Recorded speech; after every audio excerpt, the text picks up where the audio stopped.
Ya pemirsa, musyawarah dan mufakat ini menjadi jati diri bangsa Indonesia terutama dalam mencari jalan tengah untuk setiap keputusan. Dan tentunya untuk setiap musyawarah dan mufakat diperlukan tempat yang representatif. Salah satunya berbentuk balai pertemuan.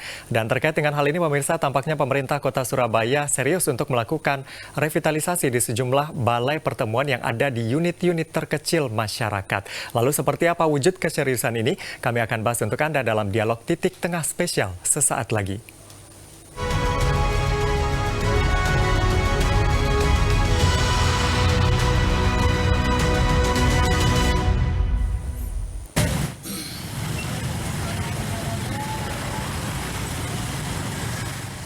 Sebagai bentuk komitmen terhadap pembangunan perkampungan di Surabaya, Dewan Perwakilan Rakyat Daerah DPRD Kota Surabaya bersama pemerintah Kota Surabaya melakukan revitalisasi Balai Pertemuan Rukun Warga atau RW. Satu di antaranya adalah revitalisasi Balai Pertemuan RW 03 yang berada di perkampungan padat penduduk di Jalan Genting 4, Kelurahan Genting Kalianak, Kecamatan Asemrowo, Surabaya. Revitalisasi Balai Pertemuan RW 03 sekaligus sebagai pos keamanan lingkungan atau kamling ini meliputi perbaikan atap dan dinding, pengecatan ulang hingga pemasangan porselen pada lantai. Hasilnya Balai Pertemuan RW 03 terlihat bersih dan rapi. Ketua DPRD Kota Surabaya Adi Sutarwiono mengatakan revitalisasi Balai Pertemuan RW ini diharapkan dapat menjadi pusat kegiatan masyarakat sehingga dapat memperkuat keguyuban dan kerukunan warga masyarakat serta juga dapat memperkuat aspek keamanan lingkungan.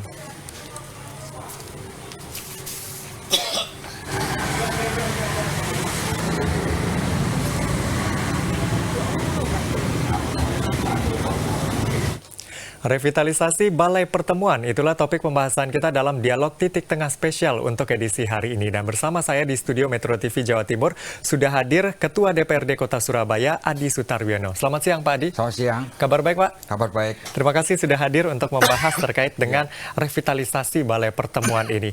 Pak, tadi kita sudah melihat beritanya ya, salah satu dari sekian banyak, salah satunya adalah di RW 03 di Kelurahan Genting Kalianak. Dan ini Bapak waktu itu langsung hadir begitu ya untuk melihat revitalisasi yang dilakukan. Kenapa kemudian revitalisasi Balai Pertemuan di unit-unit terkecil dalam hal ini di tingkat RW atau rukun warga tidak menutup kemungkinan sampai ke tingkat RT ini perlu dilakukan, Pak? Tidak maaf ya. Ya. Jadi di kampung-kampung itu memang tradisi berkumpul, tradisi berembuk itu sangat kental sekali. Sehingga kebutuhan balai-balai pertemuan itu sangat penting sekali untuk difasilitasi. Ya. Tingkat RT, kemudian tingkat RW juga, kemudian rukun warga ya. Sangat membutuhkan balai RT dan RW itu. Ya, kemudian persoalan apakah ada kecukupan anggaran untuk itu. Nah, kita menghitung ya sehingga di tahun 2022 dan 2023 dialokasikan untuk anggaran perbaikan balai RW. Bisa melalui dana kelurahan, bisa melalui dinas teknis di pemerintah Kota Surabaya. Oke, nanti kita akan bahas soal pendanaan itu. Tapi kalau kita melihat begitu ya, ini kan Kota Surabaya, wah kota metropolitan begitu ya. Ternyata masih ada masyarakat yang melakukan kegiatan berkumpul. Nah, seperti apa potretnya Pak dari sekian tempat yang Bapak temui? Misalkan di Penalah ya, misalnya di kampung yang disebut Kampung Soekarno, perbaikan balai RT, balai RW itu kemudian menjadi tempat musyawarah warga untuk bertemu.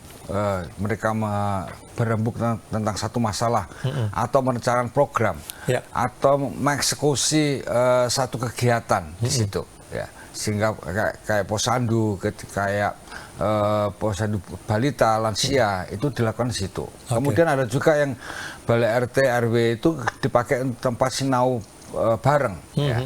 Ada edukasi bagi anak-anak yang usia sekolah dasar, sekolah SMP, diberikan tambahan pelajaran ya. Kemudian juga belajar ngaji di balai-balai RW itu. Gitu. Oke, tapi kalau kita lihat trennya dari waktu ke waktu seperti apa Pak? Kan banyak dikatakan, wah semakin kesini kayaknya orang-orang jarang bersosialisasi nih. Tapi kalau di Surabaya seperti apa? Kalau trennya semakin kesini semakin meningkat. Karena warga pemukiman, warga perumahan pun, warga perkampungan juga kemudian jengah juga. Kalau kemudian ada balai RT, balai RW yang justru ada di tengah mereka tapi tidak berfungsi. Ya. Jadi sarang penyakit malah nih ya. Kemudian kami menemukan banyak di permintaan atau aspirasi dari warga untuk dilakukan revitalisasi, pembangunan kembali.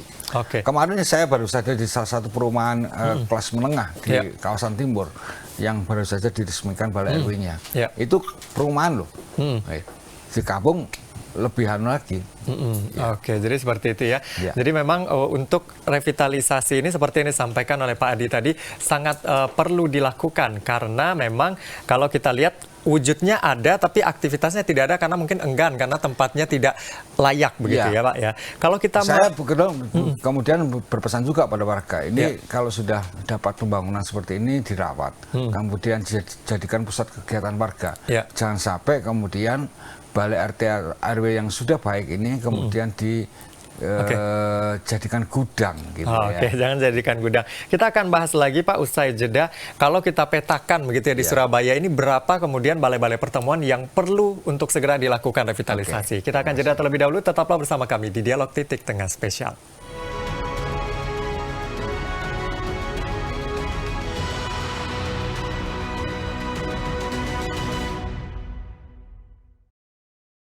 Dipersembahkan oleh Revitalisasi balai pertemuan masih menjadi pembahasan kami pada hari ini dalam Dialog Titik Tengah Spesial bersama Ketua DPRD Kota Surabaya Adi Sutarbiono. Kita lanjutkan kembali Pak, tadi sudah diberikan sedikit gambaran begitu seperti apa seharusnya balai RW ini. Bahkan ada di satu tempat yang balainya ada tapi kemudian kurang representatif dan ini yang kenapa perlu dilakukan revitalisasi. Tapi kalau kita lihat di Surabaya dari sekian banyak RT RW yang ada berapa ya Pak jumlahnya yang perlu segera kita lakukan revitalisasi? Macam-macam, ada tidak semua RW dan RT itu punya balai ya. Kemudian yang ada itu biasanya kalau sudah terlalu lama dan rusak dia minta diperbaiki. Kemudian ada juga yang kemudian ada tolahannya ya, tapi belum dibangun. Itu juga masuk usulan di pemerintah Kota Surabaya. Kemudian ada yang tidak punya lahan sama sekali ya, sehingga tidak ada potensi untuk membangun balai pertemuan itu. Ini biasanya di kawasan-kawasan padat penduduk. Ya. Jadi kalau untuk prioritas berarti yang sudah ada bangunannya tapi belum representatif. Atau kemudian sudah dibangun oleh warga melalui dana urunan, gotong royong, tapi kemudian baru setengah jadi. Gitu. Jadi itu yang menjadi prioritas ya Pak ya? Kalau kita melihat begitu ya terkait dengan revitalisasi ini, sebenarnya yang ada di bayangan Pemkot dan juga DPRD tentunya, kita merevitalisasinya ini menjadi tempat yang seperti apa sih Pak? Minimal menjadi tempat yang layak untuk berkumpul itu, untuk bertemu, untuk beraktivitas bagi warga. Dan ini menjadi bagian penting dari tradisi kampung. Tradisi kampung adalah bagaimana orang itu bisa bertemu satu sama lain, kemudian bermusyawarah, bergotong royong, kemudian melakukan kegiatan bersama.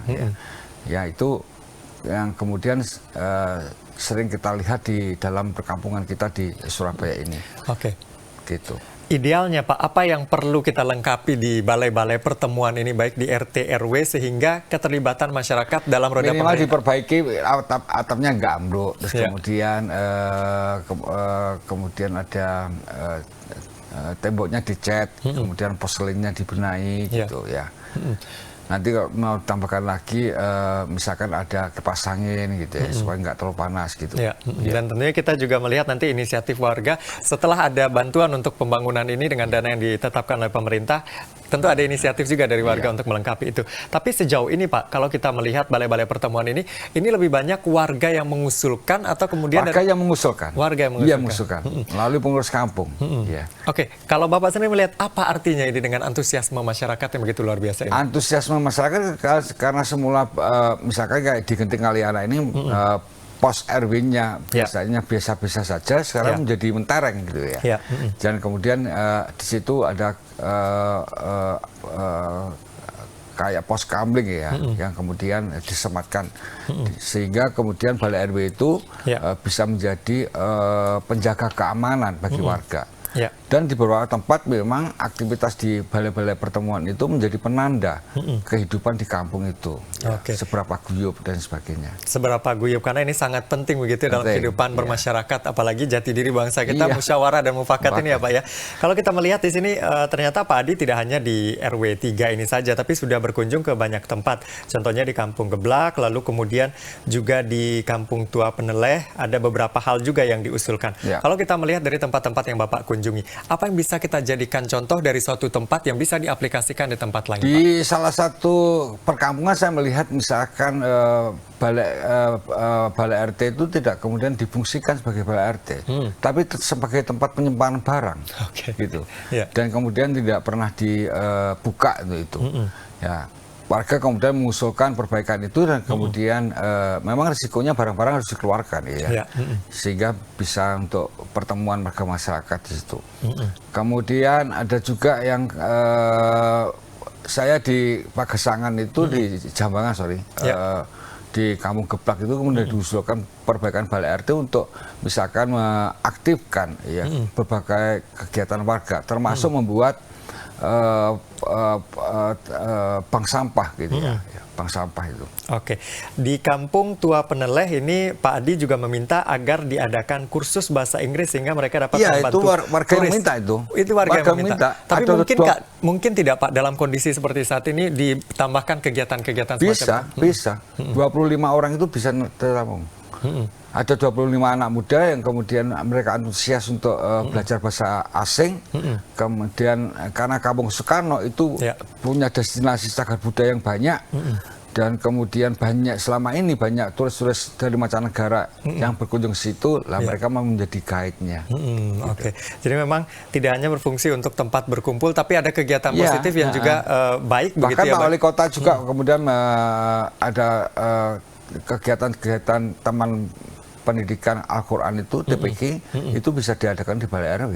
Bisa diadakan di Balai RW. Makanya honor guru-guru TPQ dinaikkan. Gitu. Sehingga balai-balai pertemuan ini bisa semarak begitu ya Pak ya setiap harinya.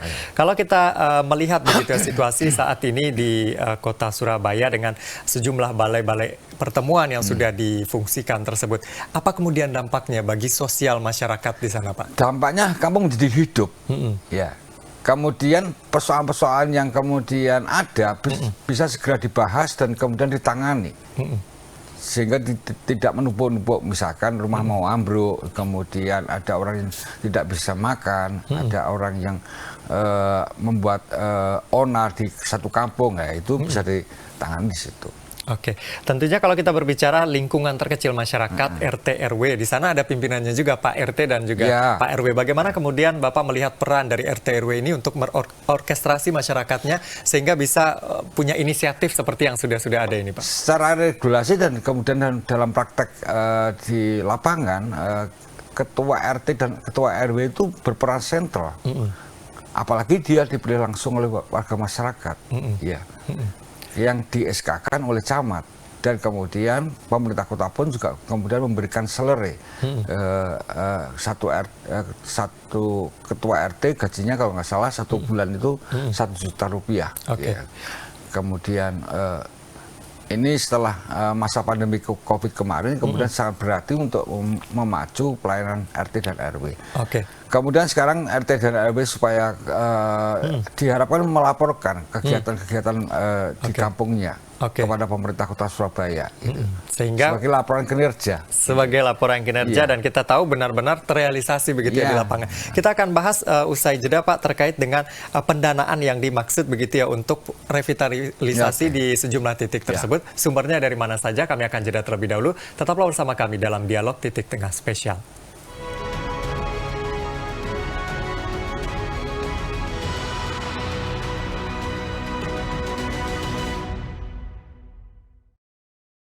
Dipersembahkan oleh. Terima kasih pemirsa, masih bersama kami di Dialog Titik Tengah Spesial. Masih bersama Pak Adi Suteryono membahas terkait dengan revitalisasi Balai Pertemuan. Pak, kalau kita berbicara soal revitalisasi yang perlu disiapkan sebenarnya adalah salah satunya adalah pendanaan. Iya. Tadi sudah disinggung sedikit, tapi mungkin bisa ditegaskan lagi Pak, untuk pendanaannya sumbernya dari mana Pak? Kalau dari pemerintah ya dari APBD Kota Surabaya yang kemudian dialokasikan melalui satu dana kelurahan. Oke. Ya. Dana kelurahan itu ada rumusnya, ya 5% dari total APBD kita. Oke. Ya, APBD kita di Surabaya tahun 2023 ini 11 triliun, 5%-nya sekitar hampir 500-an miliar. Kemudian dibagi ke 153 kelurahan. Ya, 153 kelurahan biasanya didistribusikan ke masing-masing RW. Pagu anggaran ya, bukan duit cash ya. Nanti khawatir Pak RW-nya kemudian dikejar-kejar pakai. Tapi pagu anggaran, pagu usulan ya. Ya, kemudian biasanya pihak RW kemudian melalui perencanaan musyawarah warga kemudian mengusulkan melalui musbangkel di tingkat kelurahan ini yang kemudian diajukan untuk pengerjaannya. Itu yang dari daerah kelurahan. Tapi biasanya juga ada juga yang mengusulkan dari kepada anggota dewan yang kebetulan berkunjung di situ atau reses di situ melakukan penjaringan aspirasi masyarakat. Kemudian dari kami kemudian diteruskan ke pemerintah Kota Surabaya dan kemudian dikerjakan oleh. Ini berarti bentuknya dana aspirasi atau bagaimana Pak? Bukan. Ya usulan. Usulan memang ya. Anggota DPRD punya kewenangan untuk menjaring, menyerap aspirasi masyarakat. Jadi seperti itu, ada beberapa pendanaan yang bersumber dari APBD yang sumbernya bisa satu APBD, cuman mekanismenya beda-beda. Mekanisme yang berbeda-beda.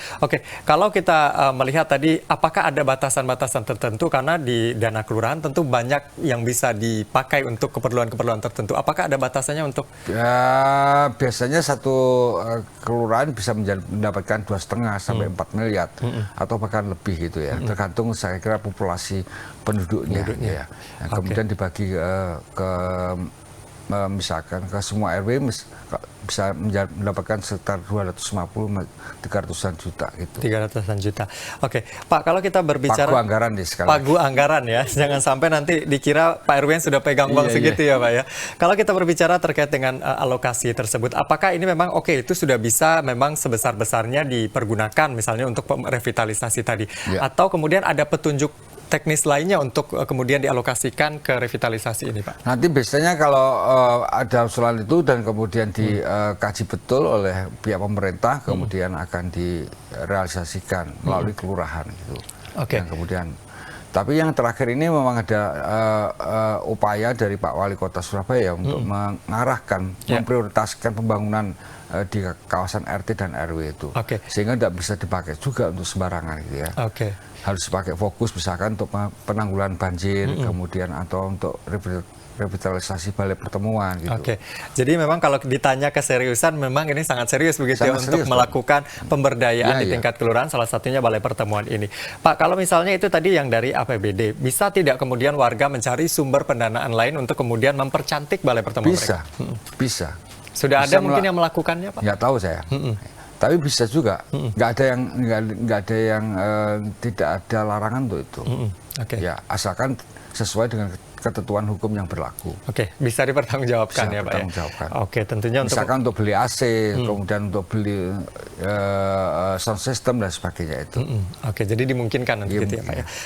Pak, kalau nanti misalnya cita-cita kita ini sudah terwujud, revitalisasi balai pertemuan ini sudah dilakukan di berbagai penjuru tempat di Surabaya ini, di perkampungan-perkampungan, kalau Bapak selaku anggota Dewan begitu ya, apa kemudian harapannya dengan adanya balai-balai pertemuan ini? Saya kira kalau kemudian sudah banyak yang diperbaiki, maka tradisi musyawarah untuk mufakat itu sangat kental sekali dan kemudian diangkat, diaktualkan dalam praktek kehidupan kampung kita. Kemudian itu ditindaklanjuti dengan kerja bersama atau gotong royong yang kemudian bisa melibatkan banyak orang, sehingga bermusyawarah bersama, kemudian bertindak bersama, kemudian dirumuskan secara bersama, itu mengkristalisasi kerukunan dan keguyuban di warga kampung. Ada apa-apa dibicarakan, ada apa-apa dibicarakan. Gitu. Oke, kalau sebagai Sehingga anggota nggak hidup sendiri. Nggak hidup sendiri. Kalau sebagai anggota dewan kan menyerap aspirasi ini merupakan kewajiban, begitu. Dengan adanya balai-balai pertemuan ini nanti akan seperti apa, Pak? Keterlibatan masyarakat dalam pemerintahan ini, Pak? Ya, berarti usulan-usulan pembangunan bisa dirumuskan di situ. Misalkan satu RW mau diundang musbangkel atau musyawarah pembangunan kelurahan. Ya. Kan sebelumnya bisa mengajak musyawarah warganya di balai pertemuan itu. Ya, diundanglah ketua RT, ketua RW, kader Surabaya hebat ke situ. Kemudian tokoh-tokoh masyarakat, ya. Kita punya pagu anggaran usulan sekian, dipakai untuk apa, gitu. Oke, jadi memang itu yang diharapkan, gitu ya, Pak. Saya ke pertemuan di kampung-kampung juga kemudian memakai fasilitas balai RW, gitu ya, balai RT, gitu ya. Oke, jadi lebih kemudian bisa masyarakat bisa merasa memiliki begitu ya fasilitas yang mereka dan miliki. tidak terlalu jauh. Dan tidak terlalu jauh juga. Oke, terima kasih banyak Pak sudah berbagi cerita dan bagaimana kemudian komitmen dari pemerintah Kota Surabaya tentunya bersama DPRD untuk mewujudkan hal ini. Karena tentunya ini kembali lagi ini adalah jati diri bangsa Indonesia, bagaimana kemudian bermusyawarah, bermufakat tentunya harus difasilitasi tempat yang representatif. Saya Anwar Fadi pamit, terima kasih atas kebersamaan Anda. Sampai jumpa.